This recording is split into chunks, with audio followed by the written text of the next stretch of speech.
Waktu itu sempat ada marak kasus tentang pengungsi Rohingya.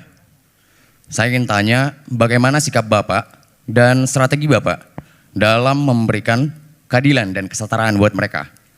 Ketika ada orang stateless datang ke tanah kita, maka kita melakukan aktivitas kemanusiaan. Karena mereka adalah sesama manusia yang kita punya tanggung jawab. Nah, untuk melakukan itu kita harus siapkan tempat khusus agar tidak mengganggu aktivitas masyarakat yang ada. Karena begitu digabungkan muncul problem.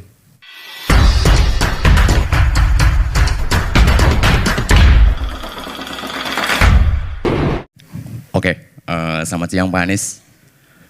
Nama saya Weltri, saya baru lulus dari FISIP UI tahun ini. Ada 3 pertanyaan yang saya ingin tanya. Mungkin bisa dijawab singkat. Teman-teman Topal mungkin bisa bantu dilebihin waktunya sedikit.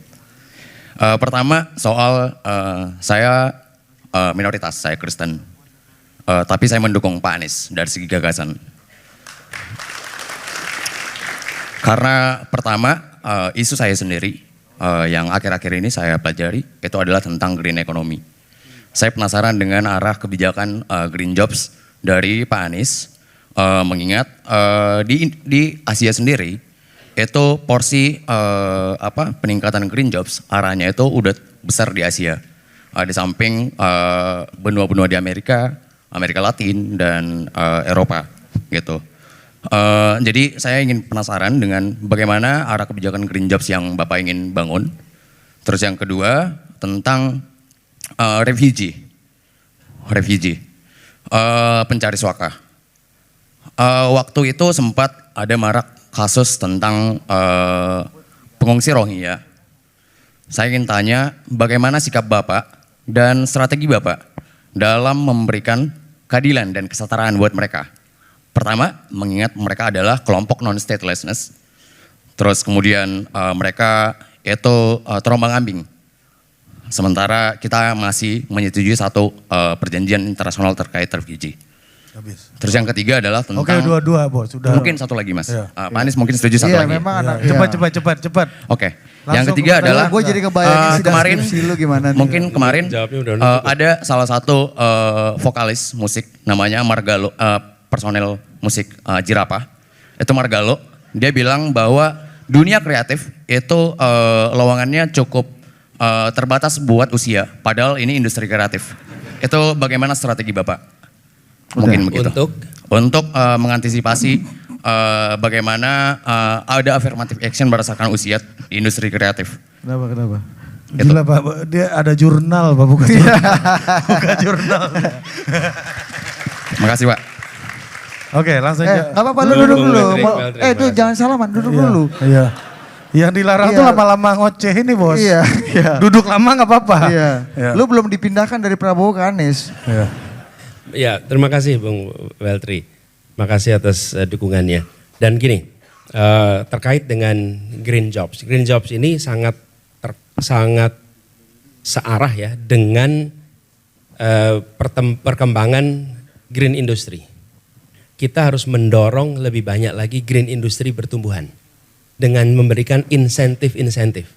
Misalnya, bila ada yang mau membangun paket rumah paket solar panel di rumah-rumah, menyewa atap rumah untuk bangun solar panel, maka negara itu bisa mengurangi pajaknya sehingga industri akan mau tumbuh. Begitu industri green itu tumbuh, otomatis job akan available di situ. Jadi menurut saya mendorongnya itu pada green industrinya. Nah, di mana green industry dibangun, bicara dengan bisnis dan bicara dengan NGO terkait bidang green. Karena mereka lah yang punya ide. Pemerintah selalu kalah cepat. Inovasi selalu mendahului regulasi. Gak pernah regulasi mendahului inovasi. Karena itulah kemudian inovasinya didorong, regulasinya disiapkan. Inovasi dorong, regulasi disiapkan. Supaya apa? Industri green berkembang, otomatis green jobs berkembang. Nah, di negara-negara yang Bung Weltri sebutkan itu karena ada tren industrialisasi green yang tumbuh. Nah, kita harus lakukan itu ya. Kemudian pertama, yang kedua, refugees, stateless. Kita pernah mengalami di Jakarta banyak pengungsi dari Afghanistan ya, yang berada di sini. Kami melihat satu sisi negara Indonesia memiliki peran di dalam menciptakan perdamaian dunia. Itu salah satu perintah konstitusi kita. Dan sebagai warga dunia kita ambil tanggung jawab. Ketika ada orang stateless datang ke tanah kita, maka kita melakukan aktivitas kemanusiaan. Karena mereka adalah sesama manusia yang kita punya tanggung jawab. Nah, untuk melakukan itu kita harus siapkan tempat khusus agar tidak mengganggu aktivitas masyarakat yang ada. Karena begitu digabungkan muncul problem. Dari pengalaman kami nih di Jakarta, ketika pengungsi itu datang tinggal bersamaan dengan warga di Jakarta, muncul konflik horizontal. Karena itulah pengalaman dulu Indonesia ketika memiliki Pulau Galang, di tempat itulah manusia-manusia itu waktu itu manusia perahu ya dari Vietnam itu ditampung. Di satu sisi peran kemanusiaan dikerjakan, di sisi lain tidak melakukan disrupsi atas kegiatan masyarakat yang ada. Nah, sekarang kita nampaknya ke depan harus sudah menyiapkan tempat yang semi permanen. Kenapa? Karena peristiwa-peristiwa seperti ini kelihatannya akan berulang-ulang terjadi. Dan ketika berulang-ulang terjadi kita harus siap nih, antisipasi. Secara anggaran memungkinkan, hanya ada kemauan atau tidak.